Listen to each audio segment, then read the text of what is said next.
Assalamualaikum warahmatullahi wabarakatuh. Kembali lagi di channel RDS Education.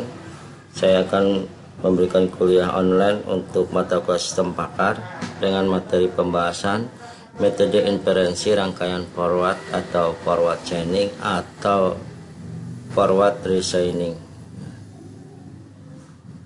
Forward chaining ini adalah merupakan grup dari multiple inferensi yang melakukan pencarian dari suatu masalah kepada solusinya. Dalam metode ini data digunakan untuk menentukan aturan mana yang akan dijalankan, kemudian aturan tersebut dijalankan.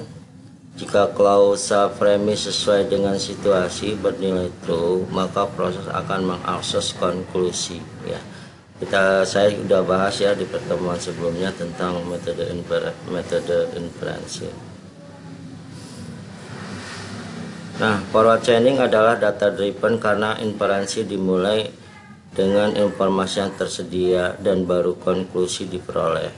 Jika suatu aplikasi menghasilkan tree, ya tree ini pohon yang menghasilkan pohon yang lebar dan tidak dalam, maka gunakanlah forward chaining. Urutan langkah dalam forward chaining: tampilkan semua daftar premis. User memilih premis yang dialami. Sistem mencari aturan yang premisnya terdiri dari premis-premis yang dipilih oleh user. Ya, sistem akan menampilkan konklusi dari aturan tersebut. Ya, di sini Anda lihat data. Ya, data A sama dengan 1, B sama dengan 2. Ya, jika A sama dengan 1 dan B sama dengan 2, maka C sama dengan 3. Jika C sama dengan 3, maka D sama dengan 4. Kesimpulannya D sama dengan 4. Tujuan atau goalnya itu ya adalah di akhir ya dari data yang kita baca ya, dari data A sama dengan 1, B sama dengan 2. Ya, maka tujuan atau goalnya adalah D sama dengan 4. Nah, itu bentuk urutan langkah forward chaining. Artinya forward itu dari susunan atas ke bawah. Baik ya, lihat dari skema gambar ini. Di dalam forward chaining ini ada premis 1, 2, 3, 4, 5, dan 6 ya. Ada konklusi 1, konklusi 2, 3, dan 4.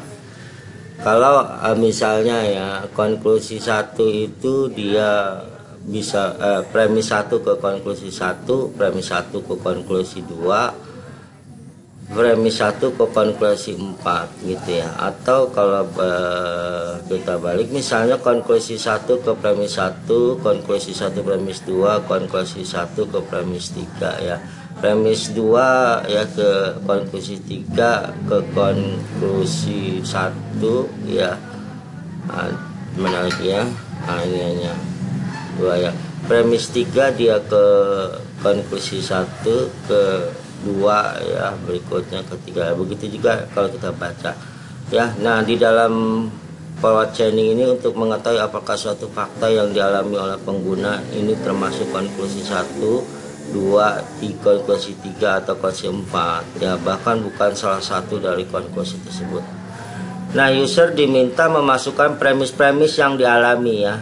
Situasi dapat memunculkan data premis yang mungkin sehingga user dapat memberikan feedback premis mana yang dialami dengan memilih satu atau beberapa dari daftar premis yang tersedia.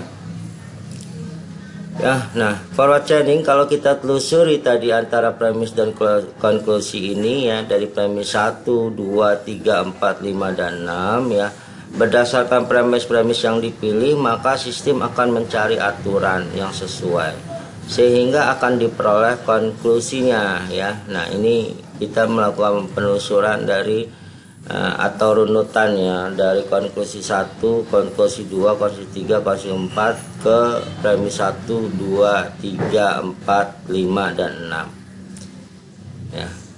Nah, kalau Anda lihat, maka hasil dari proses perunutan ya atau pengurutannya, pilihan usernya itu adalah premis 1 ya, premis 1, premis 2, dan premis 3. Aturan 1 ke konklusi 1 ya, premis 1 nah, premis 1, premis 2, dan premis 3.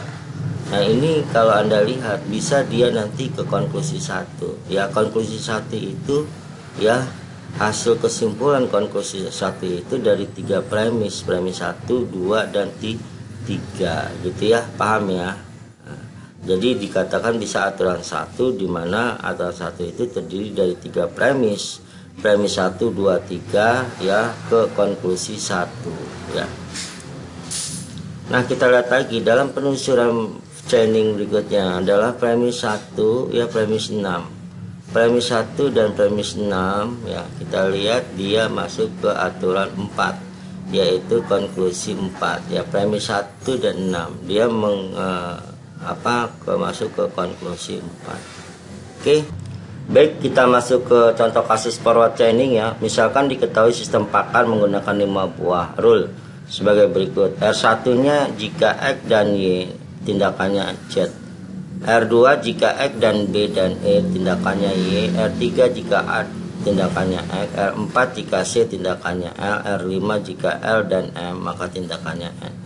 Fakta-fakta sudah terbentuk ya sebelumnya. A, B, C, D, dan E bernilai benar. Goal adalah tujuan ya. Tujuannya adalah Z bernilai benar. Nah, tujuan itu ada di R1 ya. Jika Y dan D tindakannya Z. Nah, bagaimana prosesnya ya? Prosesnya seperti saya contohkan yang mirip dengan backward chaining, cuma kita melakukan pengurutan dari atas ya ke bawah gitu ya. Nah, fakta yang terbentuk ya di dalam sebuah database yaitu A, B, C, D, dan E, maka kita melakukan pengurutan dari fakta baru ini yaitu dari A dulu, berikutnya B, berikutnya C, berikutnya D dan E gitu ya. Nah, dengan tujuan akhirnya adalah Z ya.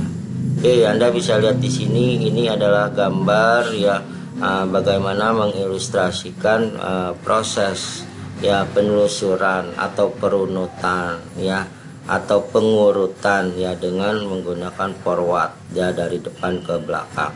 Nah, di iterasi pertama database-nya itu adalah A, B, C, D, dan E. Maka ya, pengurutan pertama atau perunutan atau penelusuran ini ya dari maju ke belakangnya. Dari A ya, dari A ini dia akan menelusuri di mana ada nilai variabel A gitu ya. Ini ya jelas ya, variabel A. R2 sama dengan if A ya gitu ya, then X ya, maka then X. Nah, maka apa? Maka X ini adalah sebagai fakta baru ya, fakta baru X. Nah, X adalah fakta baru. Nah, setelah X sebagai fakta baru ya, maka apa? Maka berikutnya kita bisa lihat di sini ya. Kita bisa lihat perunutan ya mengenai database yang ini ya, database X ya sebagai fakta baru gitu.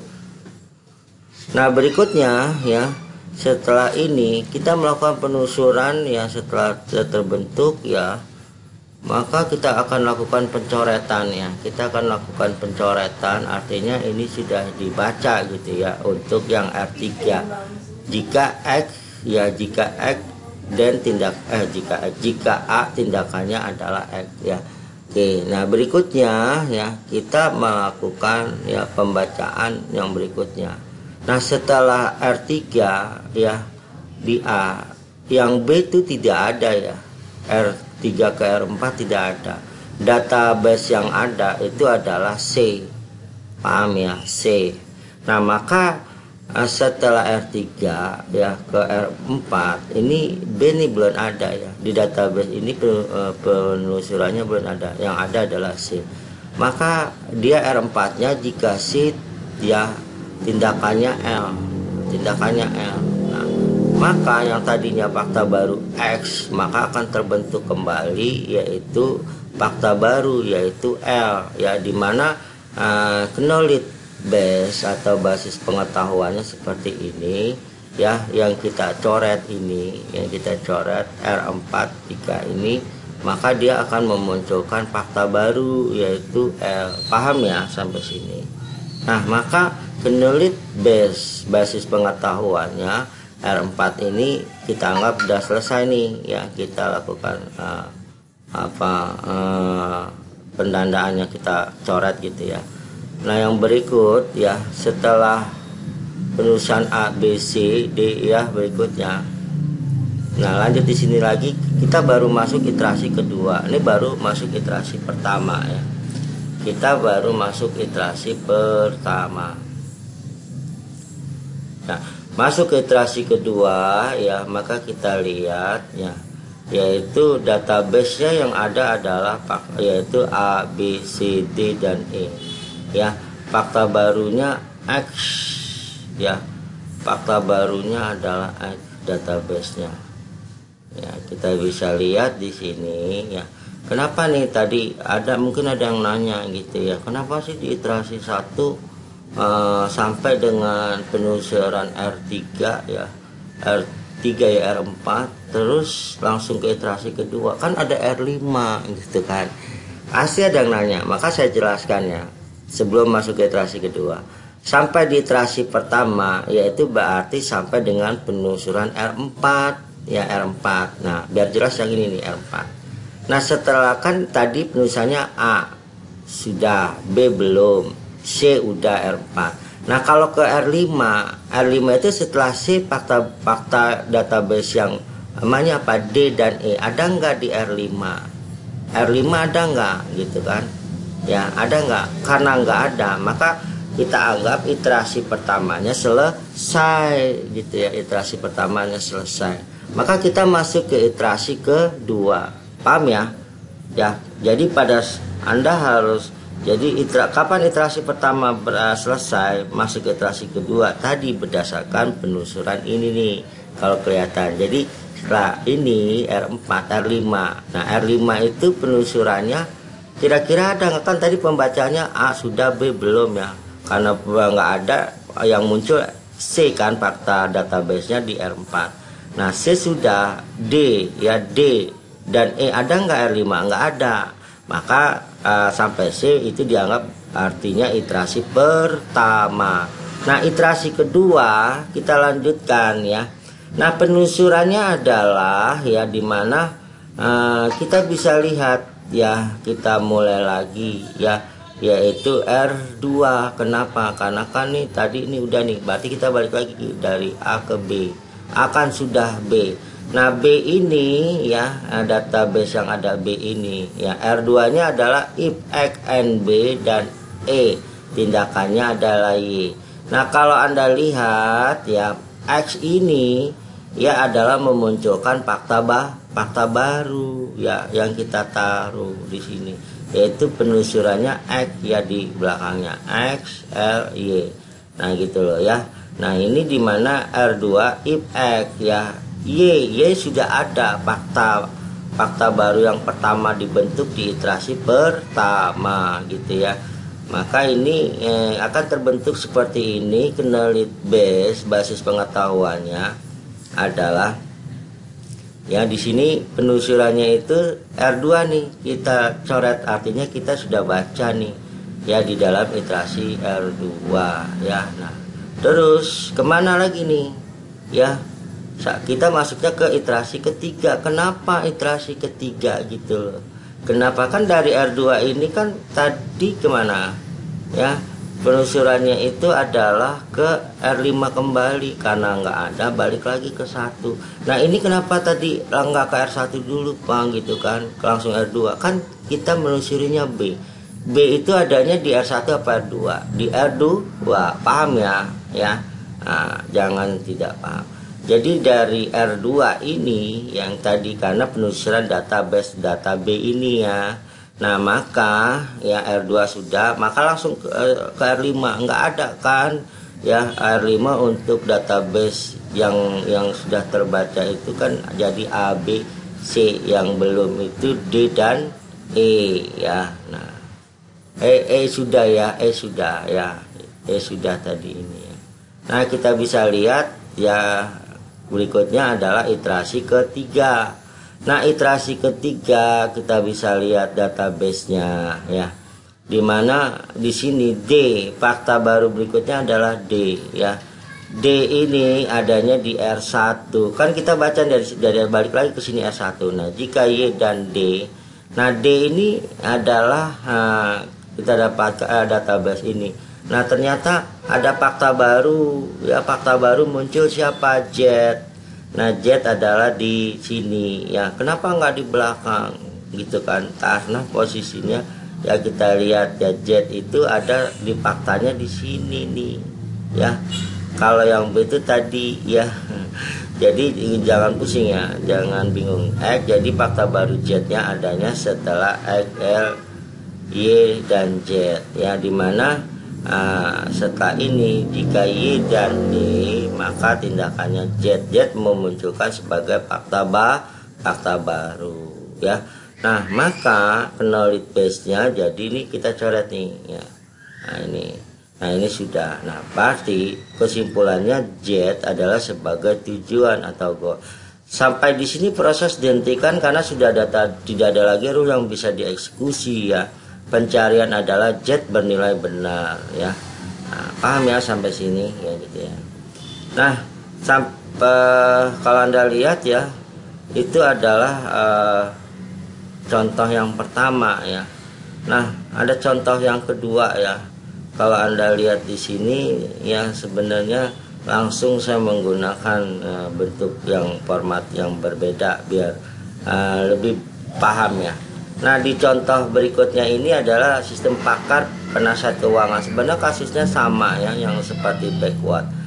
Seorang user ingin berkonsultasi apakah tepat jika dia berinvestasi pada stok IBM. Nah variabel-variabel yang digunakan di aturan rule-nya ini: A memiliki uang $10.000 untuk investasi, B berusia kurang dari 30 tahun, C tingkat pendidikan pada level college, D pendapatan minimum per tahun $40.000, E investasi pada bidang sekuritas atau asuransi, F investasi pada saham pertumbuhan growth stock, G investasi pada saham IBM. Setiap variabel dapat bernilai true dan false. Nah artinya di sini ya, variabel-variabel ini adalah premis atau pernyataan-pernyataan yang pernah saya bahas di dalam ya metode knowledge inferensi, ya. Nah fakta yang ada diasumsikan si user investor memiliki data, ya. Fakta yang ada, ya, dia memiliki uang $10.000, ya, true, dan dia itu berusianya 25 tahun. Fakta yang ada. Nah bagaimana, ya, dari fakta yang ada ini dengan kita melakukan ya pernyataan premis ini sesuai dengan fakta yang di si user ini, gitu ya. Dia memiliki uang $10.000, dia berusia 25 tahun. Dia ingin meminta nasihat apakah tepat jika berinvestasi pada IBM stock. Ya faktanya itu si user punya duit $10.000 dan usia 25. Di sini kan pernyataan-pernyataan ini harus sesuai dengan konklusinya, ya. Ini pernyataannya. Ini, ya. Nah, ini datanya, konklusinya. Oke, kita lihat di sini, ya. Pernyataan-pernyataan ini ya bisa kita buat ya berdasarkan fakta dan pernyataan atau premis. Jika seorang memiliki uang $10.000 untuk berinvestasi dan jika berpendidikan pada level college, ya kan, pendidikannya itu level college, dan kemudian dia harus berinvestasi pada bidang sekuritas. Nah, dua pernyataan ini benar, ya. Dengan tindakannya dia harus berinvestasi pada bidang sekuritas, ya, nih, ya, sama ini, ya, pada bidang sekuritas, investasi pada bidang sekuritas, ya. Nah itu, ya, pada bidang sekuritas. Ini benar, ya. Yang berikutnya R2 aturannya, jika seorang memiliki pendapatan per tahun minimum $40.000, ya, dan dia berpendidikan pada level college, ya, maka tindakannya dia berinvestasi pada saham pertumbuhan atau growth stock, ya. Nah ini pernyataan ini dengan conclusion seperti ini juga dianggap benar, ya, dianggap benar. Nah yang ketiga, jika seorang berusia kurang dari 30 tahun dan ini dia pada bidang sekuritas, maka dia sebaiknya berinvestasi pada saham pertumbuhan, ya. Ini juga pernyataan dan konklusinya ya, yang hubungan. R4-nya jika seorang berusia lebih kurang dari 30 dan lebih dari 22 ya, maka tindakannya dia berpendidikan college ya, bisa itu ya. Nah, kita lihat lagi jika seorang, kan dia usianya 25 tahun ya, kita kasih kondisi lebih dari 22 berarti bisa ya. Yang R5 nya jika seorang ingin berinvestasi pada saham pertumbuhan, maka saham yang dipilih adalah saham IBM ya. Ini artinya bisa ini ya premisnya. Nah sekarang kita bisa lihat ya, rule simplifikasinya ini R1 nya jika A dan C maka tindakannya E ya. Ini dari mana penerjemahannya? Dari yang ini ya, dari nilai variabel yang digunakan dari premis dan bisa menghasilkan konklusinya. Nah ya, jadi jangan bingung ya. R1 nya itu jika A dan C maka tindakannya E ya. A nya dari A itu yang mana sih? Nah, ini dia ya, kita lihat kan, lihat nih ya, A nya memiliki uang $10.000 untuk investasi ya, A nih ya, dan berpendidikan level college apa sih? Yang C ya, pendidikan level college-nya C, yaitu premis yang kedua. Ya paham ya. Jadi menerjemahkan dari bentuk rule yang masih berupa kalimat ke dalam bentuk variabel ya. Kita artinya agar memudahkan kita ya di dalam melakukan penulisan forward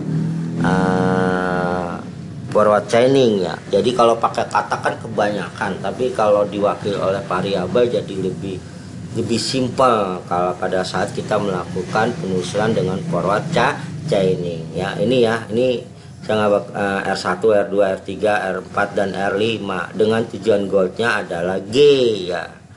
Nah kita lihat di sini ya, R1 if A dan C ya tindakannya. Nah akan kita bentuk seperti ini. Ingat ya tadi working memory-nya itu adalah kita akan melakukan penelusuran dari fakta yang ada ya. Fakta yang adanya itu kan ya di sini sudah ya faktanya ya, yaitu A, D, B ya, A, B, C ya, kita lihat D, E ya. Nah, sini ada ya F ya, dan akhir tujuannya adalah goal. Nah maka penelusurannya kita adalah dari A ya. Tadi yang ingat yang tadi rule firing ini artinya bagaimana kita melakukan aturan pemecahannya ya, melakukan pemecahan aturan tersebut biar tujuannya tuh simpel gitu ya, menggunakan rule firing. Nah kita lihat yang pertama itu adalah R4 ya, R4 ya, kita lihat ya, langkah yang kita bisa lakukan ya. Oh R4 lagi itu dari R1 ya, kok ke R4, yaitu R1 langkah pertama if A ya, step langkah pertama ini karena tadi kok maaf ya agak kesimpan. Working memory dari A berarti dari A itu ada di R1 gitu. Jika A dan C maka tindakannya adalah E ya.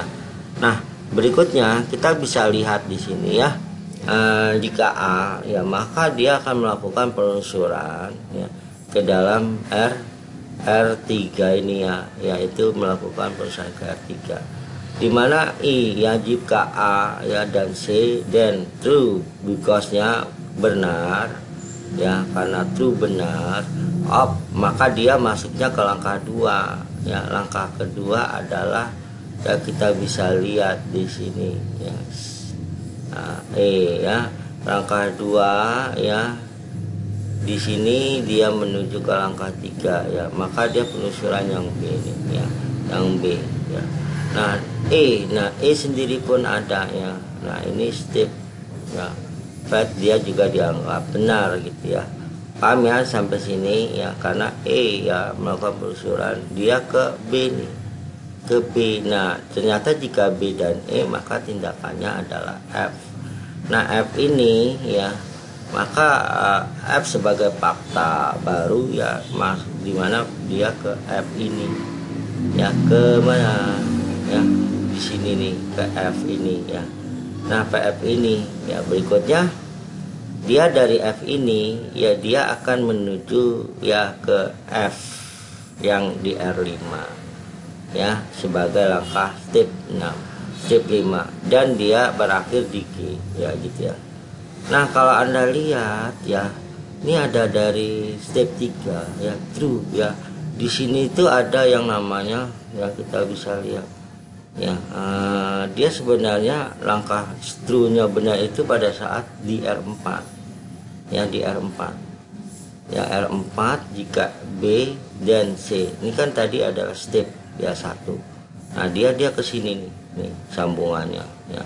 Nah di sini true because karena ada B ya, true ya. Dari sini dia ya, kita bisa lihat ya, berikutnya adalah R4. Nah itu loh. Nah dari sini ya, dari R4 ya kita bisa lihat ya ke R1 ya sebagai rule firingnya, ke R3 ya, berikutnya dia ke R5. Nah, jadi pembacanya itu adalah dia adalah dari R4, R1, R3 dan R5 ya. Paham nggak gitu maksud saya ya? Nah saya ulang ya, working memory-nya itu kita melakukan start with-nya awalnya itu A ya, A ya, A, R, if A, N, C, then E ya. Nah true dianggap true benar ya, kita bisa lihat ya.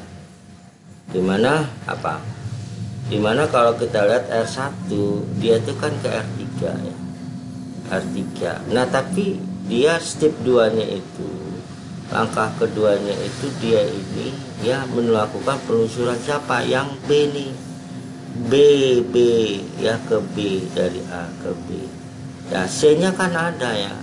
Nah pada saat R1 ini A dan C ini udah dapat nih gitu ya, C nya gitu ya. Nah dan E nya nih ya. Nah kita bisa lihat. Nah penelusuran yang berikutnya adalah yang B ya, yang B ini. Nah RB ini R4.